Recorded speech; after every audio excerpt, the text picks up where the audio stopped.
Welcome back to Cottrello Talks, the premier podcast for random game topics from the boys. We've got the full crew here again. My name is Michael Cottrell. Matthew, my twin brother, dearest sweet ginger man, say hello to everyone out there. Hello, everyone out there. Trevor is here. Trevor, how'd your last game of Fortnite go? Oh my gosh! I just got murked. You know the lifestyle of a great Cottrello boy. But yeah, man, I'm living. I'm here, living the life. Living the vida. Austin, is your treadmill set up yet? My treadmill? Oh, half of it Austin. is. Oh, Austin. I'm like, I ain't got a treadmill. Treadmill of my mind. Half of it. It's fantastic. I can Good look at it. for you, man. Best Austin's paperweight I've ever had.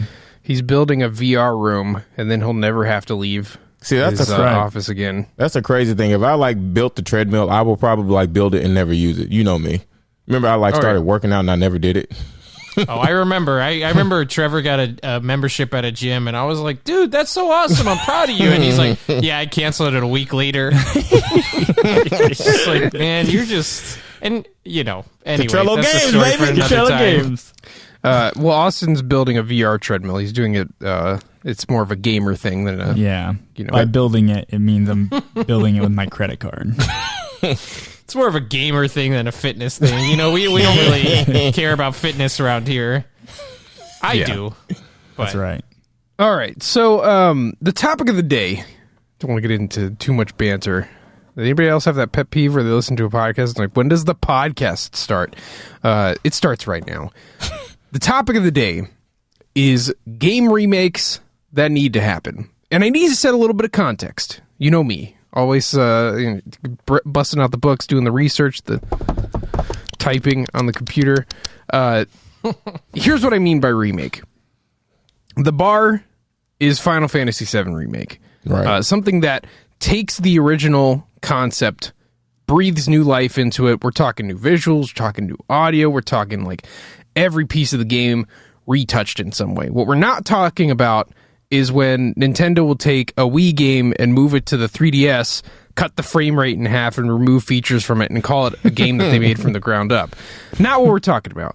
I'm looking at you, Donkey Kong Country Returns 3D. Yeah, we're not talking about these re-releases that PlayStation does where they're like, oh, look, we got the Jak and Daxter games, except they don't work on PS4 as well as they did on PS3.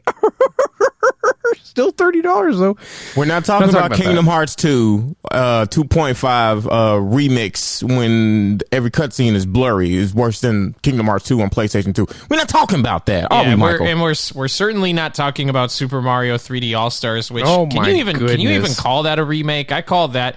I mean that's just a port, But what I do have a question though. What about something like Crash Bandicoot Insane Trilogy? Because I feel like that kind of pioneered the whole remastering, remaking old things and breathing new life into them. But that game in particular didn't actually change any of the core mechanics. All they really did was make it look like a modern game. Now, Crash Team Racing Nitro Field actually did add a bunch of content to that game, as opposed to just remastering the original one. So, I don't know if Insane Trilogy would exactly count. I would call Insane Trilogy a remaster, and I would call CTR a remake. Right. Which, I don't know, maybe my bar of remaster is too high. Mostly, it's like... No, that's what a remaster should be. I was thinking Halo 2 is what came to mind for me, because it's been a minute since that was remastered, but when it was, and it came out on Xbox One with the Master Chief Collection, it was quite an upgrade with the graphics, but the game was virtually the same. I can think of another game right now, but I'm not going to say it because it might be one of our games that we're going to talk about. But I think there's a clear difference between a remaster, which is something that's an improved version of what was before, and like a remake, like them really making something from the ground up. I think that's what a remake really is really them remaking a game. How'd you know we're going to talk about Fortnite? You're funny. You're so funny. Fortnite remake. They would have had to make something in the first place instead of just tape together a bunch of popular mechanics from other games together. Oh, like 3D All-Stars. And throw in a bunch of superheroes and rap music. Yeah, it's really a strange mix, but Fortnite has its place. I enjoyed every once in a while. I enjoy it too. So let's bust open this topic. I'll go first. So the game remake that needs to happen is Sonic Adventure. We thought this was going to happen, and then it didn't. The rumor is that Sega tried, and it didn't go so well, and so they quietly canceled it. Who knows? Maybe it's bound to come out, but that period of time, the N64, PlayStation 1 generation, and then very early on into the GameCube, PlayStation 2 generation, games had a lot of vision, they had a lot of character, they had a lot of great ideas, but not a lot of polish. And, while I think a lot of those games are great candidates for it, like there's so much you could fix about Mario 64, there's so much you could fix about like a Banjo-Kazooie type of game, and just like make them work better. Sonic Adventure never really got that chance, and they stopped making games like that. We eventually got Mario Odyssey that's like, oh, this is what Mario 64 should have been. And in similar other games, like we've gotten those follow-ups, but they made Sonic Adventure 1 and then really scaled back the vision of Sonic Adventure 2, and then they just kind of stopped making that type of game until Sonic 06, and we all know how that went. Now, I'd love for them to remake that eventually, but that's they'll never have the courage to do that. So let's talk about Sonic Adventure. If you're unfamiliar, it is the first Dreamcast game that Sega launched to promote the system. It was very ambitious. They had the idea to make it like an somewhat open-world RPG game where you could roam around freely, you could do little side quests and stuff in the map, you could get upgrades, and at the same time, it had action stages that Sonic would run through. And they had the ambition of having like a full roster of characters where Sonic and Tails would not only play differently, but also accomplish different things within their world. And so, and this was kind of coming at a time where like Donkey Kong 64 was like the new kid on the block and like, oh my gosh, they have 5 playable characters.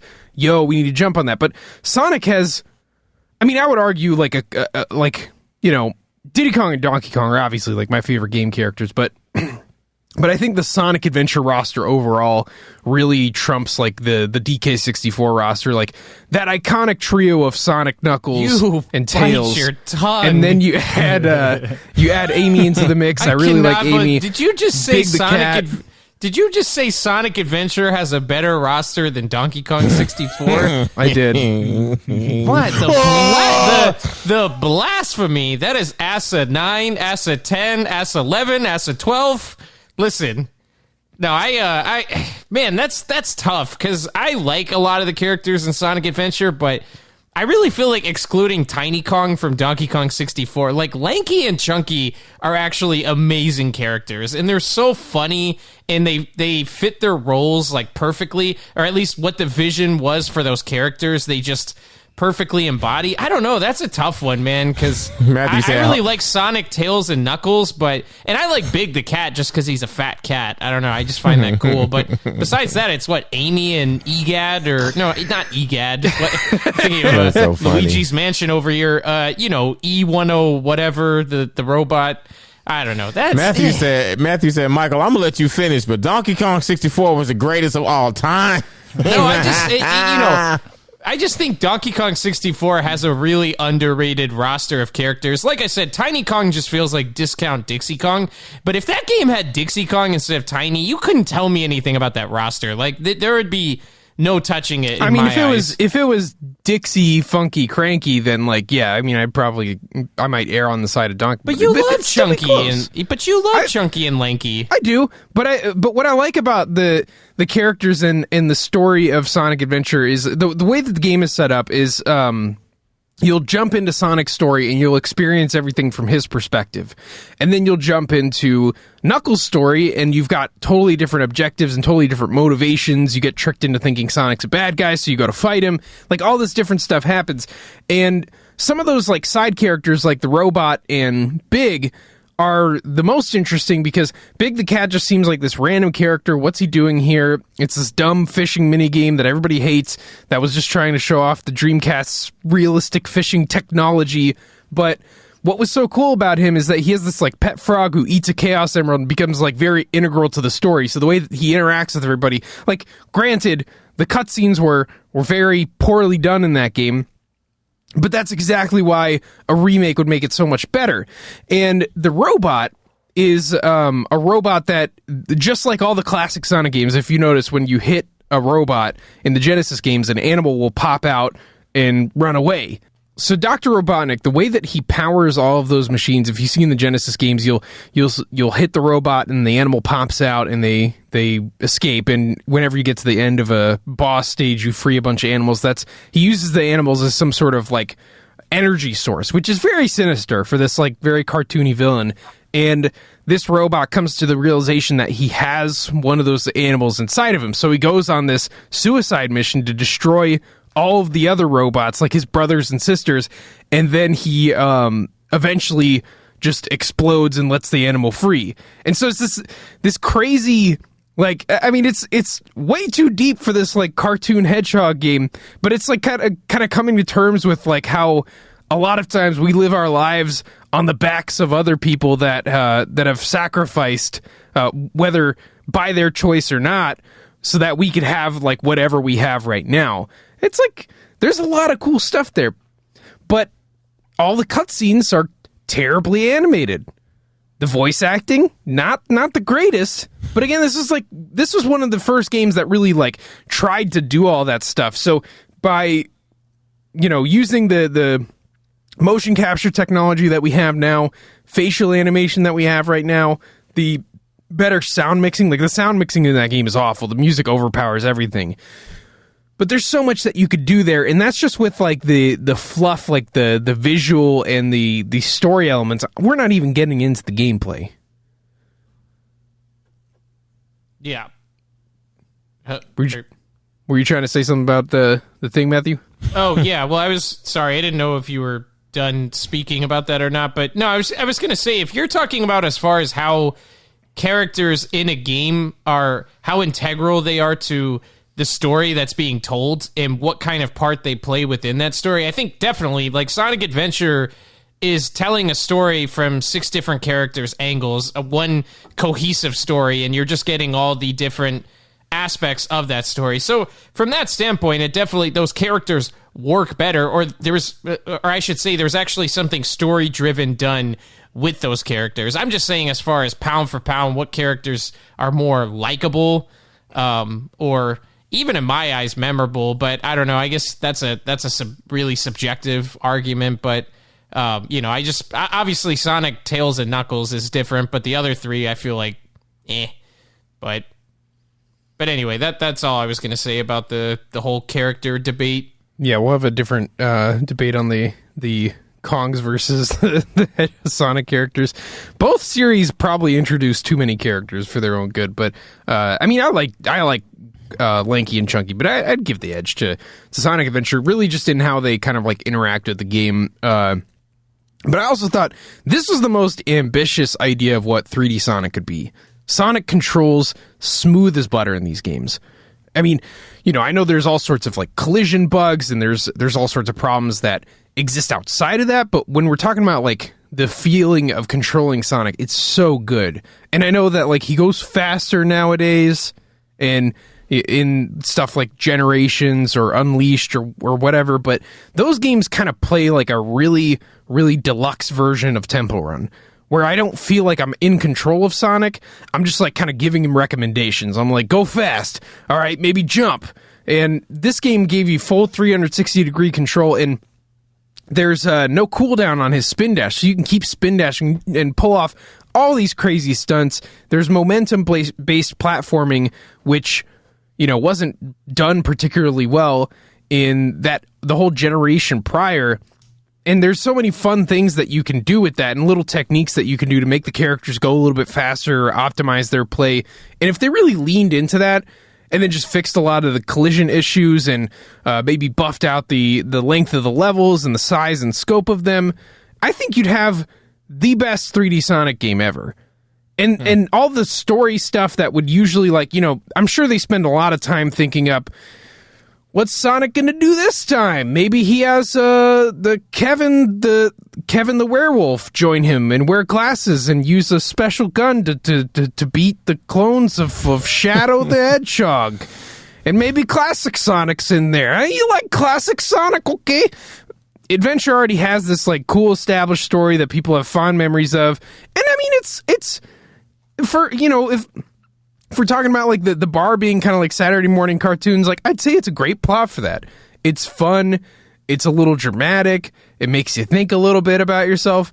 I think that this game would really do well with a remake. And some of the other questions that I want to think about is, like, you know, would they need to, like, add or cut content to the remake? I said, you know, yeah, we're going to, like, buff out the length of the stages. We're going to make Tails' campaign a little bit different from Sonic's, but, like, but yeah, I think they can take the base that's there and just, like, you know, kind of make it flow a little bit better.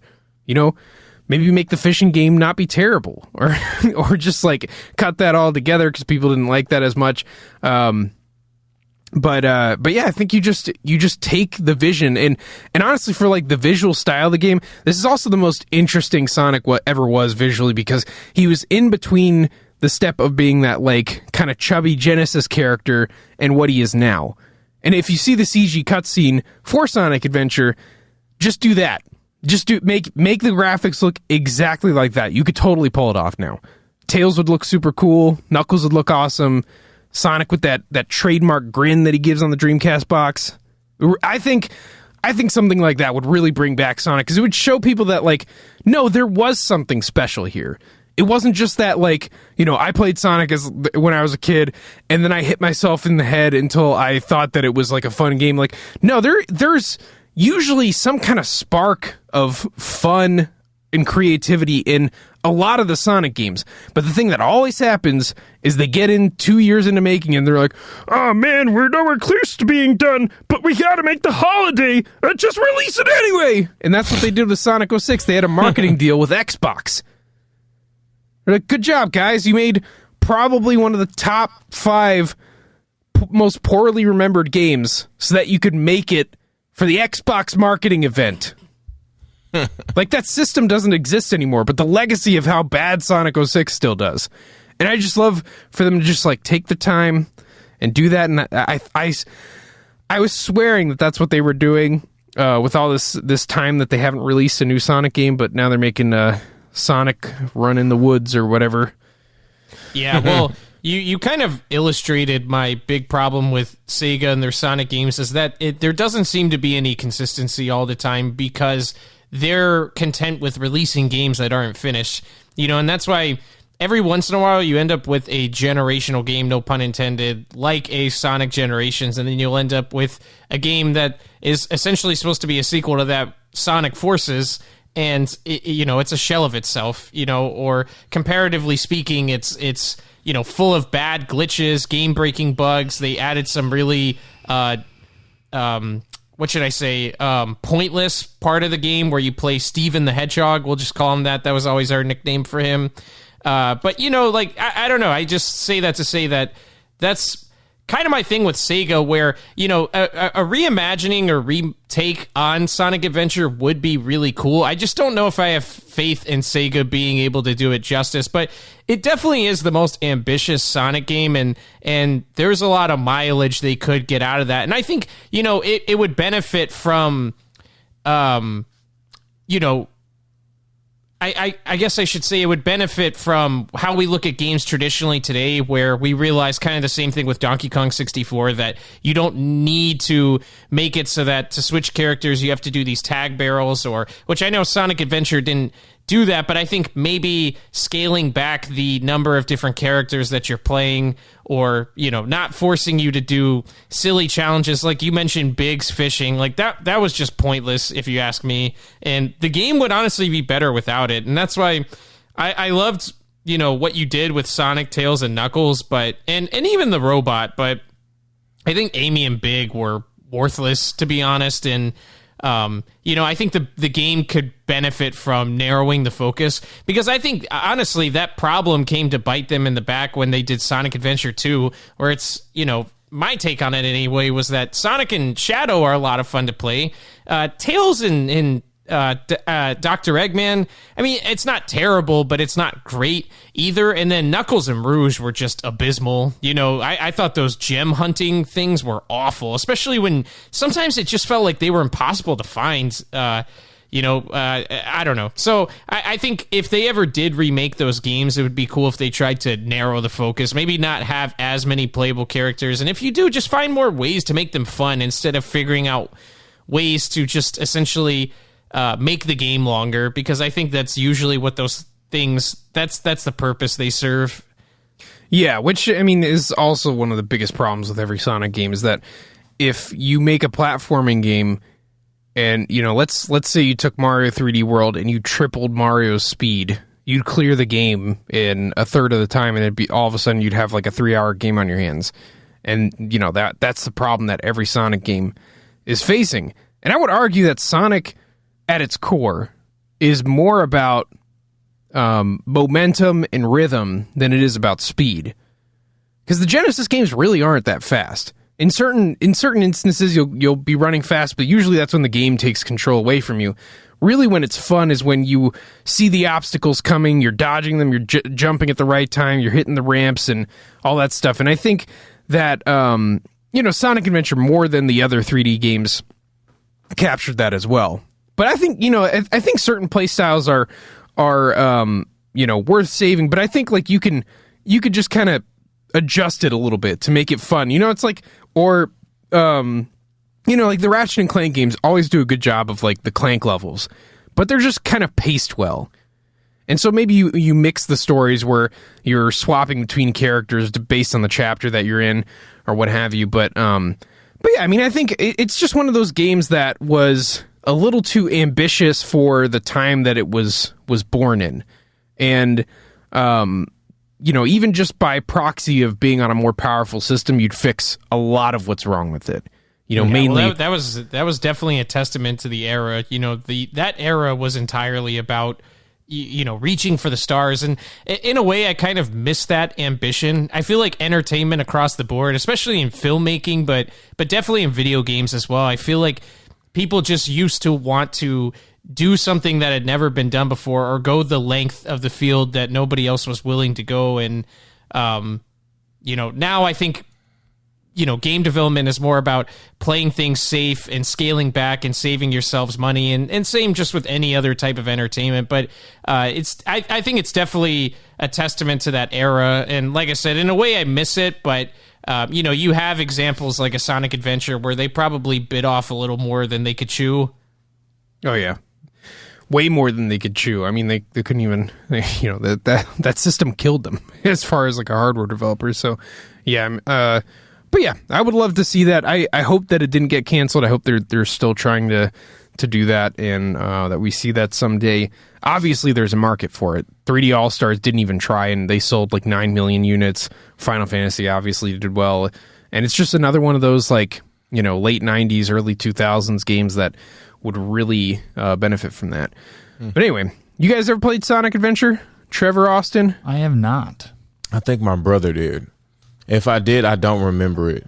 Is it the one, come with me, to take me free? Is that? I remember. Oh, that's Sonic Adventure 2. Did you hear the lyrics? He said, "Come with me to take me free." I don't know. You know what I'm saying? You know, escape from the city. Yeah, my brother used to play that crazy. Through. I don't remember what Sonic game it was. I don't think it was that one, but I tried to rent one. It was on GameCube, and it looked awesome. And then I rented like the collection of all the older games, and I was just so disappointed because I just wanted to play the new one. Michael used to have that collection game you're talking about. It'd be funny if the GameCube. It'd be funny if the GameCube game that Well, I was going to say that it'd be funny if the GameCube game Austin was referring to, it's like his first Sonic experience, and oh man, this is going to be awesome. And he rents Shadow the Hedgehog. Yeah. Oh man, he's got a gun. That's awesome, dude. He's got a gun. He says curse words. Like, this is going to be awesome. No, I've got.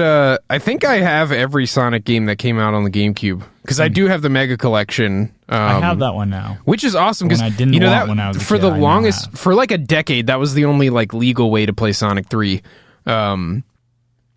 With the Michael Jackson music included. I just like picture Michael, you're like in a back alley, like playing it the not legal way on some kind of emulator. Oh no, man! I bought Mega Collection. I bought Gems Collection, Sonic the Fighters. What up? I got even the stinky ones like Shadow the Hedgehog.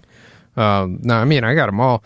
I watched the movie, so I think I'm good. I'm a Sonic fan, and so I'm used to like parsing the terrible parts of a game away from like the fun parts. Like Sonic Heroes, there's enough in that game to be like having a fun time, and then you play the chaotic story and it's like find 40 hermit crabs on the beach in this linear level, and you just want to pour acid in your eyes until the pain stops, But yeah, they're fun games to revisit, especially if you go on my memory card and you can just play the stages. The stages are obviously the most fun part of it. Anyway, so that's my call out. Trevor, hit me with something. Oh man. Okay. I mean, if you're not ready, I can. No, I'm over ready, dude. This is Michael. You're wrong for a few things, right? You're wrong to ask me this question. What a remake was, because let me tell you, I have like 5, and I'm gonna break them down. I'm gonna touch and go with them instead of giving you a full joint on all of them. Ready for it? Here you go. Okay, so I would love for example, I think it would just be really cool if they did a remake for Diddy Kong Racing. It'd be cool to see Nintendo have. Or not, well, not Nintendo, but just Nintendo like have another racing game in that space. But I doubt Nintendo would ever do it, because I think they would probably be afraid it would mess up the Mario Kart 8 sales.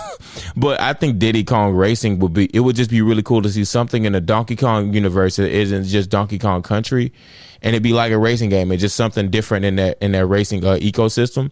I think that would be really cool. I mean, I know Matthew would want to expel me from Cottrello Games for saying this because it's another Zelda game, but I would love to see a remake of Majora's Mask, not a port where you mess up the Zora swimming skills, Nintendo. I mean a fully realized Majora's Mask where you got to come at it from the ground up. I think it would be cool to see a young Link traverse the world. We haven't seen that in 20 years, especially one without that art style of Breath of the Wild and stuff like that. Shout out to Breath of the Wild. I think that's so cool. Wind Waker, I think that's so cool. It'll be cool to just see a straight up, the animations and kind of stuff they used to have before they went that art style. I think that would be really cool with through the world of young Link, and a story that's different that made it be a standout story of Legend of Zelda Majora's Mask, going through all these different masks in their journey and seeing all these different characters in their lives and collecting all of these things. I think that would just be really, really mondo cool. That's right, boys. Mondo cool. I think another cool one would be Digimon Rumble Arena. We haven't had a good Digimon game in years, and Digimon Rumble Arena, you haven't seen anything like that since it came out back then. I think it would be cool to see another fighting game in that space. Something to rival a Pokemon, Pokken Tournament. Why can't we see a Digimon Rumble Arena today with today's technology, with today's especially because Bandai Namco has the game rights to that. You think they make Smash, they make Tekken, they made Pokken. Yeah, why not? They have the expertise. Bring it. And then they just made the movies and stuff too, with the characters being in high school and older. Why not bring it? Because the cool thing about Digimon Rumble Arena is that the characters actually had lines. Do it, Terriermon! So they can bring the characters and have them as their older selves be the characters in that game and everything, voicing it when the Digimon Digivolve and everything like that. And with today's graphics and with today's standards, maybe taking out some of the, some of the stuff in it. But, because sometimes some characters was just straight up OP. But I don't know, man. I just think that would just be really cool to see something in that space today for them to bring it back. They made a Digimon Rumble Arena 2 on PlayStation 2, and it was awful. But you know, to see them just remake that, I think that would be the bomb.com. And you know, last but not least, man, and Michael, you touched on it. I say this one last for a reason. Last and certainly not least, the one that has to be number one, it has to be Banjo-Kazooie.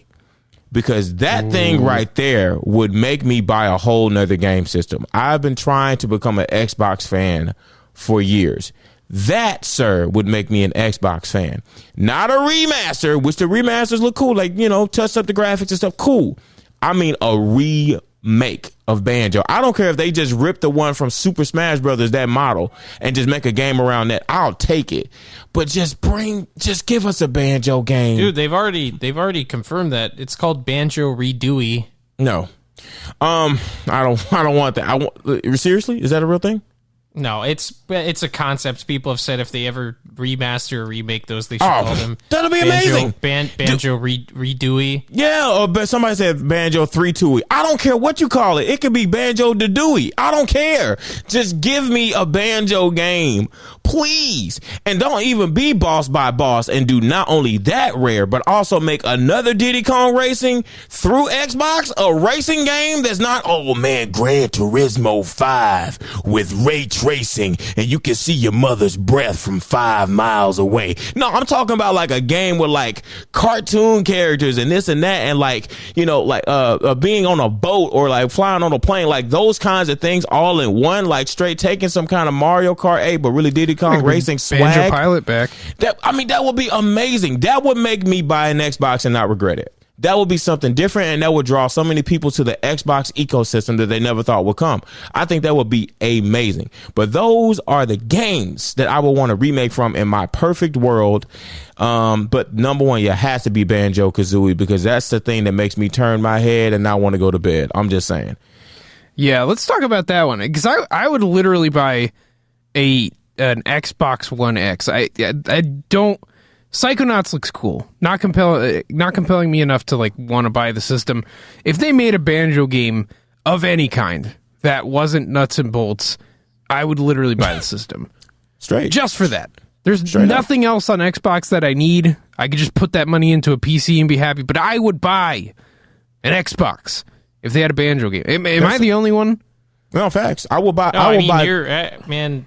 Are you the only one? I'm probably the biggest Banjo fan here, man. I'm obsessed with those games. And I'm somebody, I actually love Banjo-Tooie also, which, you know, there's a lot of people like Michael who, Banjo-Tooie's not as good as Banjo. Nah, man, it's still awesome. I think it's fine. I just think I like the first one more, but Tooie's got the multiplayer, man.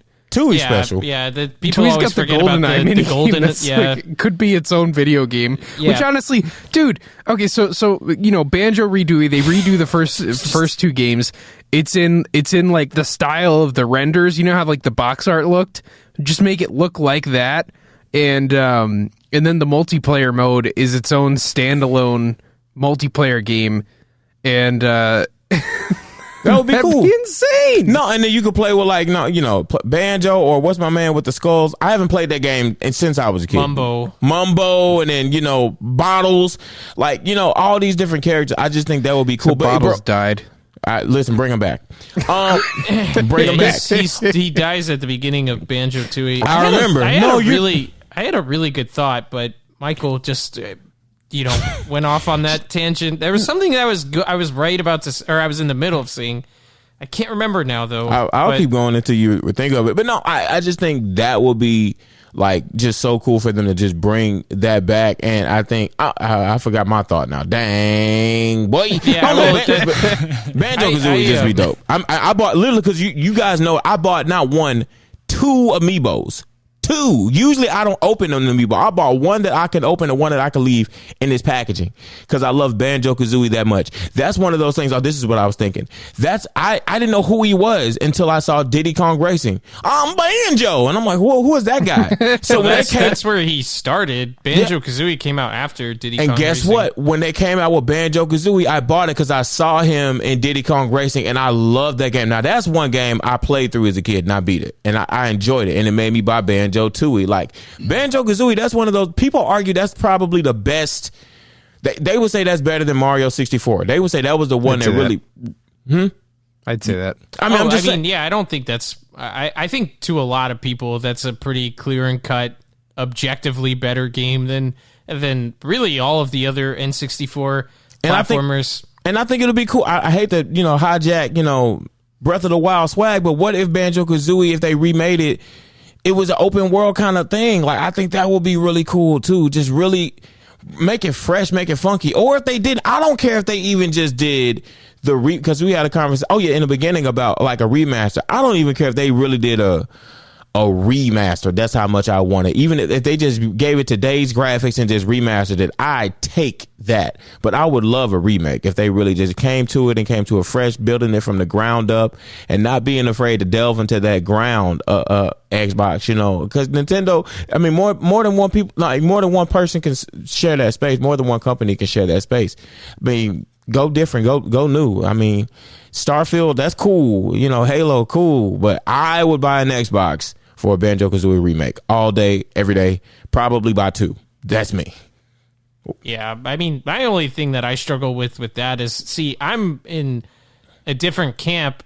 I want Banjo back dearly, but I'd rather have a brand new Banjo game than a remaster or remake of the originals, because I think that those games are, to me, they're perfect the way they are. Like, people can argue about 2A with the backtracking, but I personally think that's a great aspect of that game, and it adds a lot of longevity to it. But to me, I don't know. There's not really anything about those games that I would want to change. And Banjo-Kazooie, the first one, is a pretty dang near perfect game. Like, every level in that game is a blast.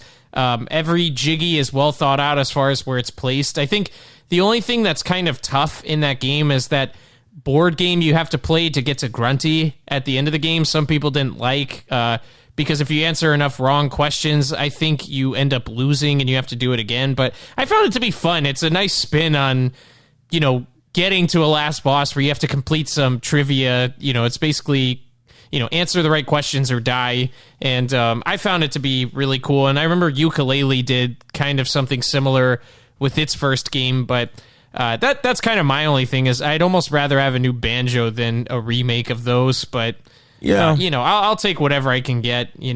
Same here, and I said all those examples because it's totally possible. Like, we also saw, even with my example of Majora's Mask, how somebody made a cinematic prequel to Majora's Mask, like a telling of like how the story started. The Ember Lab did that, and it got so many views. People were like, "Yo, what is this 4K representation of Skull Kid getting the like?" It's so much you can do with it. It's such untapped ground. Why not go at it? Like, why just like let the N64 version represent what that could be? Nah, like don't give me Skyward Sword HD with a amiibo I gotta spend $25 more on it to improve the quality of life. No, make me a new Majora's Mask. I want that. I need that. Give me that, Nintendo. Give me that.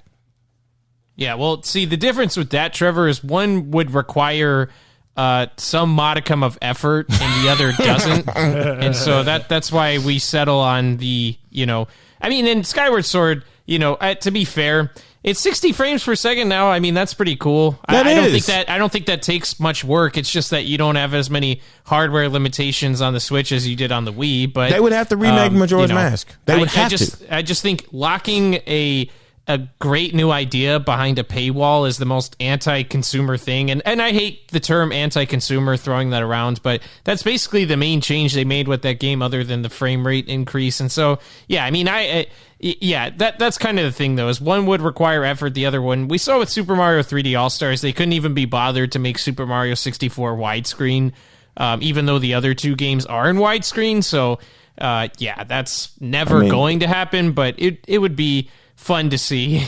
I mean, yeah, man, if the shoe fits. I mean, would that count as kind of marketing scarcity? Like the fact that, because it's going to be hard to get those amiibos. Like, people are going to buy those out, and like the folks, of course, yeah, they're going to underproduce them because they're worried about selling out, and it's going to whether they want to or not, it's going to create a shortage, and you're going to see those. I mean, I think the Loftwing amiibo price already skyrocketed because people scooped up all the pre-orders because they're like, you literally can't play the game at 100% without this, and it's just that stuff is but yeah, I mean, it's like it's pretty sad because a lot of these things we're talking about might never happen. But at the same time, we thought Final Fantasy VII was never going to happen after getting trolled for like the 6th time. So I mean, dreams. Oh, they're going to make dreams come true sometimes. I've been saying this though. They're going to do something with Banjo, whether it's Rare making it or they just outsource it to another company. Just for the fact that Microsoft, teamed up with Nintendo and went to them about putting Banjo in the game. And I think the fact that they were intentional with putting that character in the game shows that they're obviously not just doing that just to say, hey, we got a character in Super Smash Bros. I think they plan on trying to, build relevance for the character once again. And I think they'll end up doing something with that. And you got to think Banjo just got added to Ultimate at the end of 2019, was released in the summer of 2019. But you got to think that's, if they did start making a game or if they had plans to make a game, it's not like it's going to be anywhere near being done this soon anyway. So I wouldn't be surprised if you saw that Crash Bandicoot remaster style of those games that's being worked on, or like I said, a new installment. But you think about with Rare, I mean, they're also busy making Sea of Thieves and, Everwild, adding Jack Sparrow to the DKU, the Donkey Kong Cinematic Universe. But he's a part of it now, apparently, according to DK Vine. But yeah, so I think they'll do something with the character. So I personally, that's something I'm not worried about. I don't think we've seen the last of the Bear and Bird, and like I said, I think Microsoft would have been happy to try and add Master Chief if that was the case, and I think it would have fit more along the lines of what Nintendo's been doing with Smash's DLC anyway. So the fact that they chose Banjo, I think, bodes well for that. I think he's the only person I bought from that Fighter Pass, literally. Or from the Fighter Pass, period. Well, I was going to say, you mentioned also that you would like Banjo to be a more open world style, but see, I actually like the sandbox style way better. It's part of the reason why I think Super Mario Odyssey is a much better game, a much more fun game than The Legend of Zelda Breath of the Wild. I don't know, I just found it to be much more enjoyable, and I think with Super Mario Odyssey, having that more narrow focus allowed them to do so many more creative things because they weren't so concerned with building this gigantic world and making sure that the game was going to run properly and all these other challenges that come with designing such a big world. And I don't know. I mean, I'm in the minority of thinking open world games are a little overrated. A lot of people are always of the mindset that you just never run out of things to do. Man, when I beat Breath of the Wild, I felt like I didn't know what to do. If you want to do a bunch of boring side quests, then sure, that game's chock full of them. Or if you want to find a bunch of random Deku, whatever those little like seed guys are, yeah, the game's got stuff like that. Little poops. But to me, Super Mario Odyssey from beginning to the end is, to me much better, and I think it really benefits, like I said, from having a more narrow scope. And I think if Banjo went for that style of game, essentially building on what the formula's been for Banjo, in the past, and one-upping Mario in typical fashion. Well, I'm going to say something controversial that would be here, awesome. But it's objectively correct if you really think about it. Mario Odyssey is a Banjo game. I mean, think about it. So it's not open world, but you jump into those same sort of paintings and you collect things in the same way. Moons act like jiggies; they don't boot you out of the level. There's just a lot of different stuff to do in a wide open space. And then one of the main mechanics is turning into other things, which you always did at Mumbo's Hut. It's a Banjo-Kazooie game. Yeah, it's also more fun, like a Banjo-Kazooie game was. So yeah, it's probably why you love it so much, man. Matt loves that game. Like that Super Mario Odyssey is so special to me because I'm not a Mario person whatsoever. There's a lot of Mario games I'm fond of, but generally speaking, I'm so fatigued on Mario, but that was one game that just, I was mesmerized by it. I haven't had joy like that playing a video game in a long time, but that just speaks to how great a game it is, because it was that great to me despite the fact that it's Mario, where, you know, if you just made that DK or Banjo instead, I would have gotten 10 times more enjoyment out of it. But yeah, man, Mario Odyssey is great. But yeah, if a new Banjo was anything like that, and or really just anything like Banjo was in the past, because I think Banjo-Kazooie was ahead of its time, and so I think just even doing that again, you know, that same style of game with just 8 new levels, I think would be wonderful. So yeah, that's a great choice for, like I said, a remake. I think is a great choice, but I think that game's already so perfect that I'd almost lean towards just making Banjo 3E the rumored game that they had that was going to be on the GameCube. Yeah, but I'll take it. I'll take either or. I just want Banjo. Give me Banjo. Give me Banjo. Dun, dun, dun, dun. Yeah. All right, moving on. Austin, hit us with something. All right. Well, I've got kind of a long list as well, and it's not a very deep list, and I haven't done a ton of research, and maybe I'm not as passionate about it, but I'm just going to kind of, and I've added, like, since we've been talking, I've just like, oh, this would be a great remake. So I'll just kind of shotgun through them, and then if there's one in particular that stands out, we can chat about that. And like I said, I don't really know. Maybe some of these have remakes coming or have had remakes, but Austin, know that. So Time Splitters, great game. I'd love to see a remake. Now, I'm going to kind of go through some of the ones that they'd be great to see remake, but I'm not like holding my breath for it. I can live without it, and then end with a few of the bigger ones. But Star Wars Knights of the Old Republic. I don't know if you guys have ever played that game. Incredible game. I beat it. And yeah, I would love to see a remake of that. Yeah, that would be awesome. Those games are really cool. And then the Pod Racer game from N64, the Star Wars Pod Racing. I love that game. So I would love, I mean, you don't really need much of a remake with that. That would probably fall more into the remaster. But Kirby Air Ride, Billy Hatcher. Kirby Air Ride, my boy, with Kirby online play? You put online in, that's it'd enough. It'd be so good. Oh, man. Billy Hatcher and the Giant Egg. Although that one, really, we could just use a sequel. It doesn't really have to be a remake. You could hatch Sonic out of an egg in that game. Yes, you could. And then Skyrim, I think that would be... No, not really Skyrim. But now that this is a whole... I feel like this is a whole nother thing I could talk for like hours about, but I would love to see Morrowind remade. They did the whole... They had the whole like Elder Scrolls Online, like, hey, we remade it, but really it's a totally different game. So I'd like to see Morrowind get its full glorious remake. That was the first one I played of the Elder Scrolls, and it just has a soft spot in my heart there.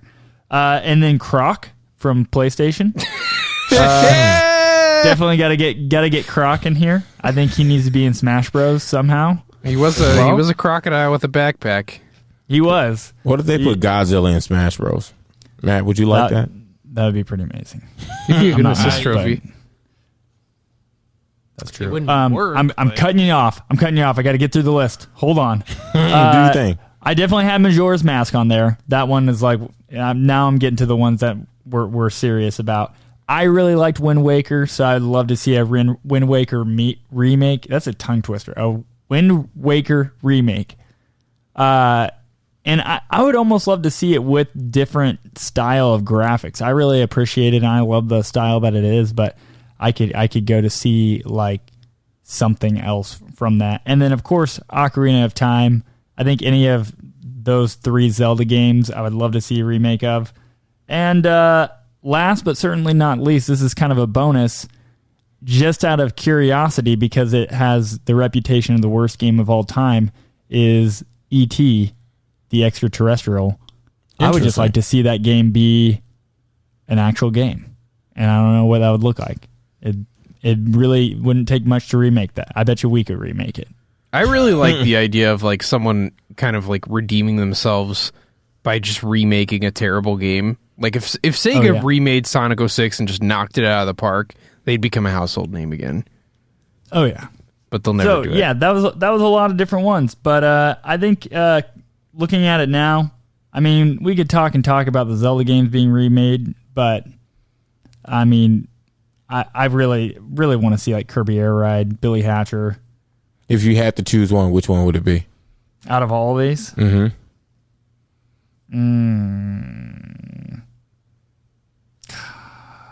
I think I'd probably pick Ocarina of Time.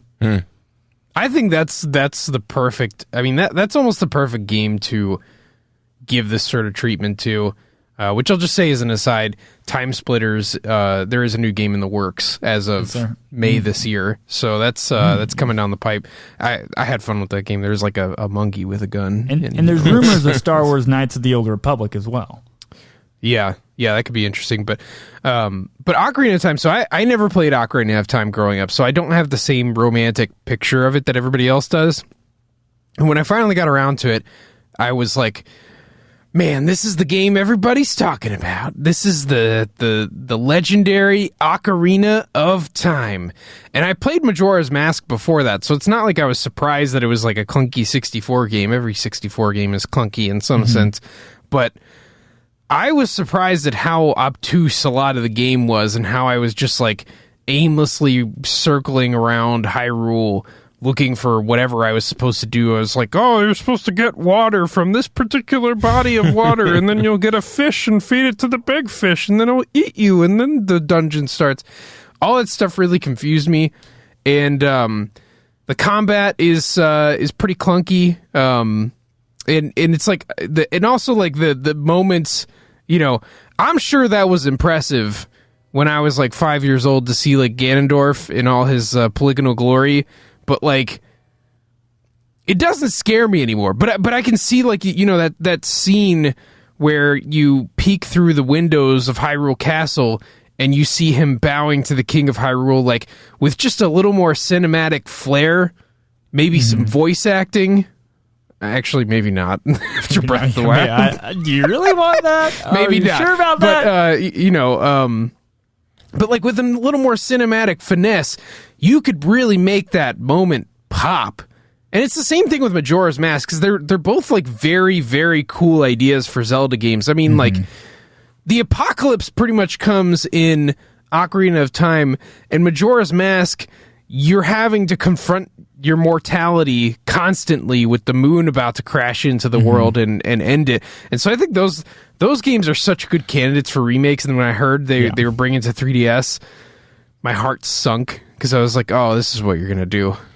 And then, you know, I think like 2 years from now, we might see Ocarina of Time on Switch, and it's just going to be the 3DS one that's where they just like spit on it and they're like, all right, here you go. Yeah. I played Ocarina of Time in high school. I played it on the collector's edition on GameCube, and that was the first time I actually ever played through it.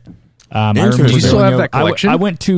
I have 2 copies actually. Oh my gosh, those are worth so much money. They are pretty hard to find. I feel very fortunate to have 2, and I don't know how I came across them. But I played it in high school. I remember the only interaction I had with it when I was younger is going over to like somebody's house, and their older brother had it, and it was like, don't even think about even looking at my Ocarina of Time. You're too young to play it.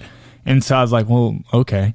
So I played it in high school, and I played it with the N64 strategy guide, and the clunkiness is, if I hadn't had that strategy guide, yes, it would have been definitely not a cohesive experience at all. See, y'all are funny. So it was a very weird, experience for me, but I really enjoyed it. And I had played Wind Waker was, I think, my first Zelda game I played. And then I started playing through the other ones that they had on the collector's edition from like the NES, and was it NES and then Super NES? Link's Adventure was on Super NES, right? Link's Adventure. The second one? The very second one? Yeah, there's like on Legend NES? of Zelda on NES, and then the next one, is it Super NES or was it NES as well? It was NES. It was a side scroller. Are you talking about Link to the Past on Game Boy? Link's Adventure. Link's Adventure. Link's Adventure DX, the Game Boy game. I don't know anymore. Now I'm questioning everything. He's questioning. I have no idea. Anyways, that being said, Wind Waker was my first Zelda game that I really played through, but I've been around it enough. Like, I think I love the Zelda games, and I loved Link as a character from Super Smash Bros. And so I felt like I had played a Zelda game. Then I realized I was like, I haven't really played a Zelda game. So I played that in high school. Still loved it. And I would love to see. That's why, I think it would be great for a remake, because there's a lot of things wrong with it, and a lot of going back to it now. It's I remember playing in high school. I played it for like a month, and then I remember getting on my Xbox 360, and I was like, oh my gosh, it looks so real, just because looking at these polygons for so long, it does something to you, man. Yeah, look, well, it's funny because you say that. I found out about Link through Super Smash Brothers, and I remember when I was 8 and I got into that game. And the funny thing about it is, like, I felt like the complete opposite. I don't think I've ever needed a strategy guide for that game. When I was a kid, like, I just looked around and I basically found everything. So that's why I love that game so much. To me, it was difficult enough, but it was also like still easy enough to you could figure it out. You didn't like need a strategy guide. Like in later games, Trevor's a better gamer than me. Dude, in Majora's Mask, I absolutely needed a strategy guide to get all of those masks. Like, that's a fact.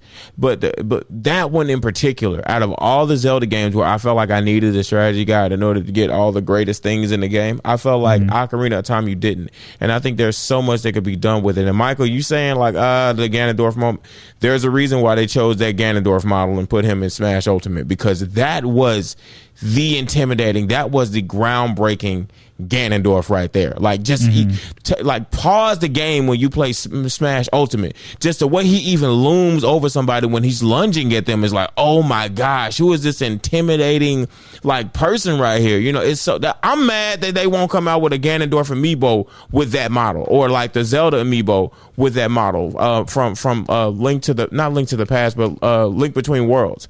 Like, I think those models are so cool. But I say all that just to say, like, there's so much that could be done, like you said, to your point, Michael, about Ocarina of Time, so much that could be played with. The poetry of that game. Like, I mean, this, Austin, because you played through the game. Like, some of the dialogue, oh man, time is always cruel, like, they was breaking down some knowledge in Ocarina of Time. And as an 8-year-old, I'm like, yo, like, that's the Zelda game I've beaten the most. I've had to have beaten that game like 3 or 4 or 5 times. And so, I think there's so much, to your point, I think there's so much that could be done with it. Like, if they really came at it fresh and new, give it that Final Fantasy VII treatment, build it from the ground up. You know what I'm saying? Do your thing. I promise you that will sell. That will sell. And you don't need to put a paywall behind an amiibo to make it sell either, brother. That thing will do golden if they really approach that thing right. But if they just port it, then come on. We don't want ports. We want it to feel important. You felt that? You felt that port? Okay. I feel it, because remakes kind of died at some point. They were like, no, we're not interested in like trying. I mean, even a remake of the original Legend of Zelda would be cool, because that game has, that was one of the most like free and open Zelda games. Breath of the Wild was even based on the NES Zelda, because inside of the first Zelda game, you could go to any dungeon in any order, and that game gave you so much freedom to just do whatever, and that would be really cool. But Ocarina of Time, they could really take the training wheels off, and at the same time, just figure it out, like kind of like Breath of the Wild did, where you can get lost and in your own world, but you're not gonna be running in circles, backtracking, looking for a fish in a river to feed to Jabu. Correct me if I'm wrong, but in Ocarina of Time, a huge element of the game, it felt huge. I don't remember if it is that you time travel basically. Yeah. And what you do kind of affects the past and whatnot. And like that would be such a cool element to see in a remake but like the things that they did in the game, like whatever limitations they had to the effects that one action would have in the past or the future or whatever, I would love to just see them take that to a new level. And where as you're playing the game, then you go back in time, it just changes the entire world. So you're almost, rather than you have like future Hyrule and past Hyrule, but then you have like 5 or 6 different versions of each of those. I think that would be cool. I I just love the time stuff. Yeah, that is a really cool element. And then turning into a grown-up. Yeah. Yeah. Like, there's just a lot of cool stuff in that game. And likewise, Majora's Mask has that same energy. Like, those games are really special, but they're so hindered by what the 64 was that that they'd really benefit from a remake. It's just like, Super Mario 64 is kind of a clunky mess of a game. But there's so many cool ideas inside of that it's like, oh, man, you really want to explore that. Which is why the GameCube's better than the 64, but that's a topic for another day. Yeah, okay. You keep thinking that. Matthew, what game did you have on your docket? Well, to no one's surprise here, it's obviously Fire Emblem. I would never. I can't. Fire even Emblem joke actually about has awesome remakes. I don't care. I don't want to hear it. Because I don't want this to turn around. Fire Emblem actually, let's talk about them for... No. The answer here is obviously Donkey Kong. It's always Donkey Kong. Let's just... Michael, you understand it. The answer is always Donkey Kong to a lot of problems in life, or the solution, I should say.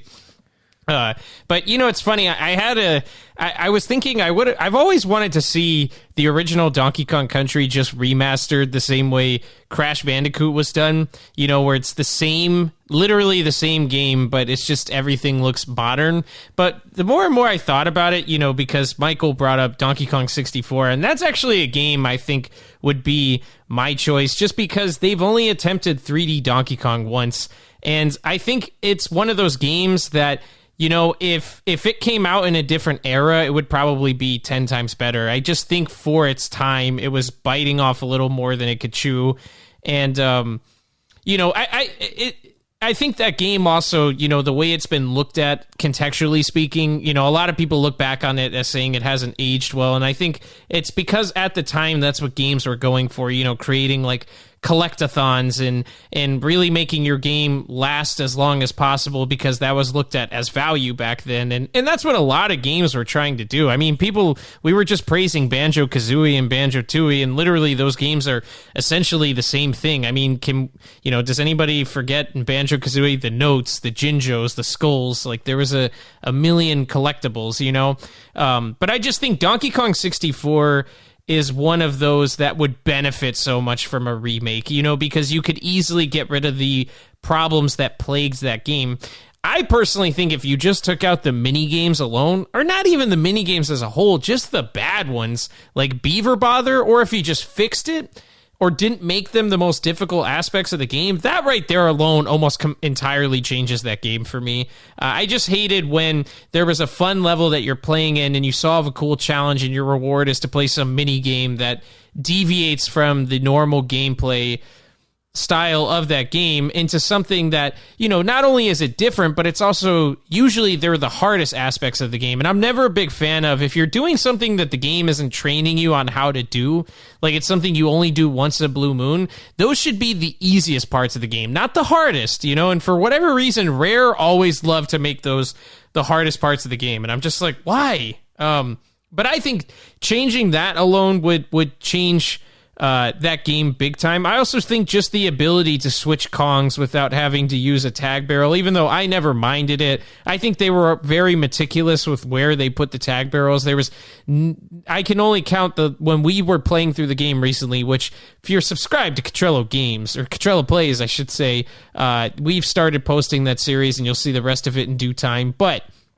if from playing that with, Michael and Trevor, I could really count on one hand how many times I was, frustrated that there wasn't a tag barrel right by me, because generally there was a tag barrel somewhere in the near vicinity. It wasn't very often that you were having to go very far away or you were wandering aimlessly looking for one. So that was never something that I minded too much, but I think the ability to switch on the fly where, and I think there could be a cool animation for it. It could be like Tropical Freeze where you throw the barrel and then the Kong you're using, like if you had Diddy Kong and Tropical Freeze and you threw the barrel and Cranky came out, Diddy Kong would fly away and then Cranky would hop on your back, and you could have some cool kind of segue like that to illustrate the changing of characters. But I just think when, if you did those two things alone, just made it instant to change the Kongs and just remove the mini games or make the mini games more like the one, you remember the one where you have to avoid the Kremlings with the spotlights, or the one where you have your weapon and you're able to blast the Kremlings that try to get you. More of the ones where you actually control your character. I think if they kept more of those or just got rid of them altogether, those two changes alone would really help that game or paint it in a better light. And I think it would be remembered as an all-time great game with a few of those changes, because I think otherwise the game is tremendous. So, not to mention the frame rate is garbo in that game, because it was just like, the 64 was... Your 64, when you turn that game on, would literally sweat. Just be a puddle below it when you're done. Even just more performance power out of a system would fix a lot in that game, because it chugs, my boy. Well, that's why the Wii U port, and we didn't play that one. We played it on the Nintendo 64 for the playthrough. But looking back on it, I feel like we maybe should have played the Wii U version, because they fixed the frame rate issues that it did have. Now, the frame rate was consistent. It was just until you went into an area that was raining or like an Angry Aztec when there's a sandstorm, and that's the thing. It has the same problem that I think Sonic Adventure had, where the ideas are great. I just think it was trying to do too much too soon with what hardware limitations the N64 had, and I think dialing that game back to a degree would have helped it tremendously. But you even mentioned before that Donkey Kong was kind of the Nintendo's performance. What should I say? The thing that they used to demonstrate the performance of their console. Donkey Kong Country was that, just showing people how powerful their system truly was. And then I think they kind of tasked them with doing the same thing with Donkey Kong 64, because I think in terms of scope, Super Mario 64 to me doesn't even come close to what Donkey Kong 64 tried to achieve. I mean, if you guys remember playing Creepy Castle, the scale of that level is ridiculous. I mean, it honestly is bigger than some levels in Super Mario Odyssey, like in some of the smaller levels in Odyssey, which is just nuts, that back then you could make levels that big. But that game really pushed the hardware to its limits, and that's part of the reason why it was mandatory that you had to use a RAM expansion pack for your Nintendo 64. But yeah, all in all, I just think that game, more than a lot of games, even though to me it's already a great game, a remake, if you could just fix those couple of kinks that a lot of people take issue with, that game would go from being how it's remembered as some people love it, some people don't, to being an all-time great game. Even though I'd love to see just a new 3D Donkey Kong personally, but if I was going to remake one, just do DK64. It's only been attempted once, and a lot of people, I would say the casual majority of gamers, because we've talked about this before, but there was a point in time where Donkey Kong rivaled Mario for the face of Nintendo. A lot of younger people don't realize that, but there was a point in time where DK was as big, if not bigger, than Mario, and they used to kind of market them side by side, where you buy a Nintendo 64 and Mario's on the box with Donkey Kong along with Banjo-Kazooie and Pikachu, and that's really big time stuff. But I think so many people love Donkey Kong 64. Like, if you just ask most casual people, they remember really, really loving that game. And so I just think, another 3D Donkey Kong or a remake of that would go so far. I really think that would be a game that would sell 10 to 20 million units. I really do. I'd be willing to bet so much money on that. So that would be my choice. Would you want the characters to remain the same, or would you want them to replace the characters with Cranky and maybe if it was if it was a remake, then I feel like you would have to keep the characters the same, but I think it'd be cool to swap out Dixie Kong for Tiny Kong, because that's another blemish for that game. I don't really love Tiny Kong. She's kind of the one character I just never really vibed with. I don't know. I think it's because I always just thought, that's just Dixie Kong. I get the whole, her shtick is that she turns tiny. Which is a silly shtick. Chunky turns big, but that's not entirely what Chunky is. He's a little bit of a coward.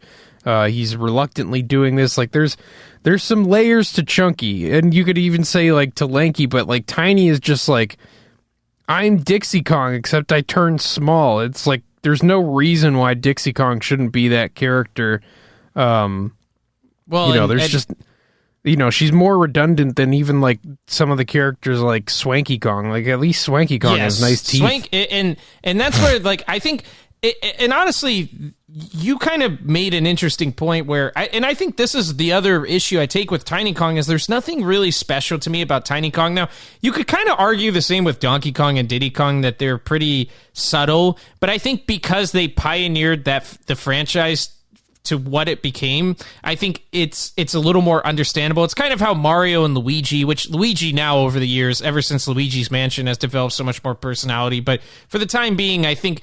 Or for the time being back then, I thought they were pretty neutral compared to a lot of other characters. But to me, I think the reason I took offense to Tiny is because I think Donkey Kong has so many great characters. I mean, that's why I said Lanky and Chunky are two of the most underrated characters. Like, you even just look at their appearance, how Chunky is this giant... He's almost like a giant kid where he wears a backwards hat and a vest, and he's hysterical. Lanky Kong looks like a clown. He's got like a clown nose. He's wearing overalls and also hilarious. And I just think what they tried to do with those characters works so well, especially for characters that don't talk, that they made them...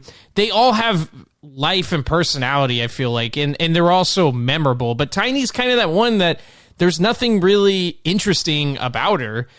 To me, other than the fact that she just resembles Dixie Kong, and I'd much rather have her. But I don't know. So yeah. But thinking about characters like Swanky Kong and I don't know, even Wrinkly Kong. When she, Donkey Kong Country 2. Awesome. You just think about those old games. You remember Wrinkly Kong in the second game? Just she's teaching college. And then in the third game, she's working out in her cave while playing Nintendo 64 games. And then in Donkey Kong 64, she's dead. Yeah. In Donkey Kong 64, she's dead, and she's just a ghost. Like, they did a lot of interesting things with their characters. Like, you mentioned Swanky. Swanky's great. I mean, even just the fact that he's, he's got, like, gambler vibes. I mean, because he runs a game show, but he looks like a big time gambler, and I don't know, just they always had so much personality, and I feel like that was missing from Tiny. So I'd keep the characters the same if it was a true remake, but I wouldn't mind giving players the option to, maybe you have Dixie and Tiny, but they both do the same things, and so you can just choose which one you want to use. But I bet if you did that, nobody would play with Tiny. The thing you have to change with the Donkey Kong 64 remake is you replace the banana fairies with the banana birds. Yeah, I will never for the life of me understand why the banana fairies exist. It's Trevor and this Austin weird don't even know. Insertion of human characters in the Donkey Kong universe that didn't exist before, and you already had a better option. Banana birds are hilarious. They're birds, and they're the inside of the banana is their face and their body, and then the peels of the banana are their wings.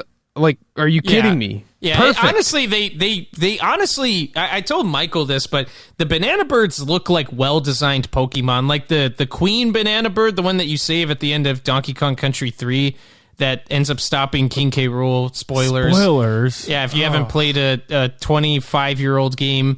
But, that bird, honestly, and I'll have to send Trevor a picture because I think he would agree, but it honestly looks like if it was a Pokemon, that would be a cool Pokemon, because it's just the banana has a beak and eyes, like the inside of the banana. And then Michael said, the peels are peeled back and they form the wings, and they're really cool. So yeah, I would definitely have to replace the banana fairies as well. I that was one change that I'll never forgive either. That and putting Beaver Bother in the game, which I remember from playing it with Michael and Trevor. We were just talking about Beaver Bother, and Michael was saying that whoever made that minigame or conceptualized the idea should be in jail. That's so funny, man. I mean, well, I think in concept that Beaver Bother minigame works. It's just the fact that the game doesn't work, that the beavers will just tiptoe around the edge. And it's like, it's so hard when it's like, yeah, I mean, that's my biggest pet peeve in games. I remember Ratchet & Clank broke me from ever wanting to 100% PlayStation games because I was going for the Platinum Trophy, and it's like, all right, do this random thing that you never really do in the game and do it like flawlessly. And I'm like, all right, I don't want to do that. I want to get better at Ratchet and Clank, not weird mini games. Like, if this mini game was so good, why didn't you make a full game out of it? Right. It's my biggest pet peeves when you make like those things in a vacuum as just like nice little bonus things. Like, the Ratchet and Clank remake has that stuff, but it's not hard. It's just like a pleasant pace breaker from the normal gameplay, and that's how you keep that stuff. So be ever bother, like, yeah, I mean, the FBI, whoever made that, the FBI is looking for you, man. You get extradited to the U.S. It's so funny. Yeah, so that would be my choice, though. And I honestly feel like that's a candidate for one of the best remake ideas that's out there, because I think it's a game that goes from being really good to a lot of people with glaring flaws to a legendary game if they remade it the right way. And so I honestly think it's a remake that if, Nintendo, if you love Donkey Kong, man, and it's good for you, that would print money. Print it. Anybody, Austin, you ever played Donkey Kong 64 outside of the multiplayer? I have. I started playing it and then I stopped like 20 minutes later. That's funny. This guy's not even a gamer, dude. I'll be handing in my resignation. He's not even a gamer. He plays Donkey Kong 64 for 20 minutes and gets back to pod racing. Yeah, pretty much. That and my 64 started sweating profusely, so I was like, oh, this isn't good. Yeah, I mean, that game ended the 64. Man, it's interesting all the canceled 64 games that happened, too. I wonder why they were canceled if the system was so good. Why couldn't they do Mother 3 on there, or the Fire Emblem game that got canceled? I wonder. Do you think games like that go to game heaven? I think they just get put in a dungeon somewhere. And they're like, no one wants to play F-Zero! That'd be another one. That, like, remake any F-Zero game and just add online play. It's like, boom. Instant game that's, like, very special and different. Instead, we're gonna... Man, you could put F-Zero on the GX as is, and that looks as good as some Switch games with how underwhelming they are. Three Houses. And just add online, like you were saying. Sure would look better than Three Houses. But, yeah, well, that's the deal. Go remake these games, guys. Do it. We're waiting. And we'll be back next week with more Cottrello Talks.